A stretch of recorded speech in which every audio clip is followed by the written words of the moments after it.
police reform bill passed in the House, Yes. passed in the Senate, and now awaits the governor's signature. I understand you were one of the, what was it, 62 or 63 votes against the measure. 67 to be exact. 67 against the measure. Yes, yes. Why did you vote no? First of all, it's interesting because when we voted it in the House before it went to the Senate, there were 66 against, and when it came back, we had 67.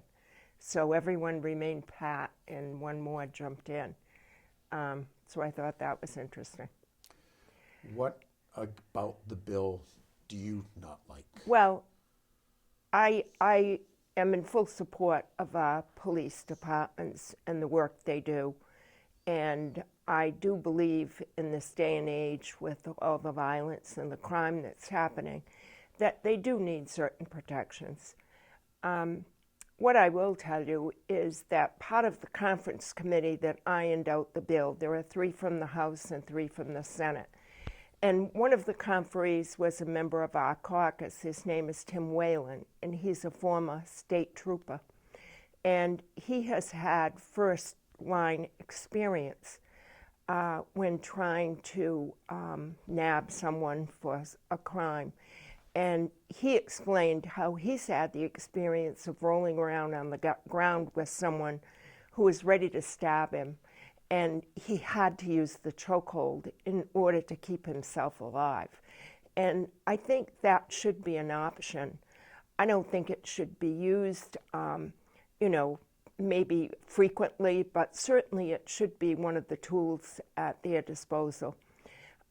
The other big issue was the qualified immunity, and that protects police officers from personal suits, so they could lose their home or their property or whatever it is they own if people are allowed to sue. And, there are so many restrictions and discipline and things that police officers are taught. It's a very dangerous job, and they're very well trained.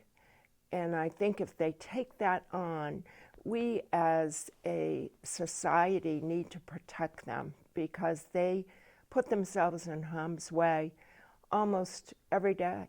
Are you concerned at all that people, men and women who are currently police officers, are going to say, you know what, it's not worth it anymore? And young people who might make excellent officers will simply say, no, I'm not going into that profession. I'm very concerned about that because I've met with many of the police chiefs in the area, at least 10, and they're all very concerned about that. And they said, I cannot put my family in jeopardy because of my job.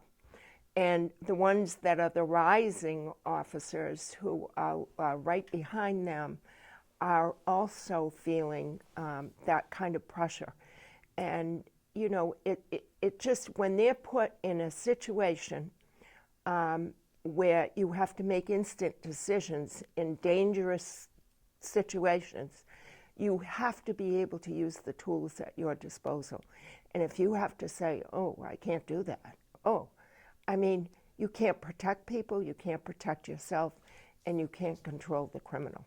So I think we have to trust that our police officers are well-trained, they're experienced, they know how to react in certain situations, and would not use any method to put someone in harm's way that wasn't absolutely necessary. The 67 votes would be enough to sustain a veto by the governor. What's the odds that will happen? Honestly, I don't know. I haven't heard more recently from the governor, and I don't know quite what he's going to do. I don't know whether he will ask for certain parts of it to be changed or whether he'll go with it. I don't know. There's a great deal of pressure being brought to bear on people to pass it. There are many, many groups out there who think that police cross the line. And I'm not saying that on occasion we're human beings. I'm sure things happen. But for the most part, they don't. And I'm very worried about just general public safety. If we remove all of these barriers, then the criminal's in control. If you take away all the tools of our police officers, how are they going to protect you? And we need protection. Some areas of our state more than other areas. So it's very concerning to me. And honestly, I don't quite know how it's going to end yet. We'll see. Thank you. You're welcome. Good job.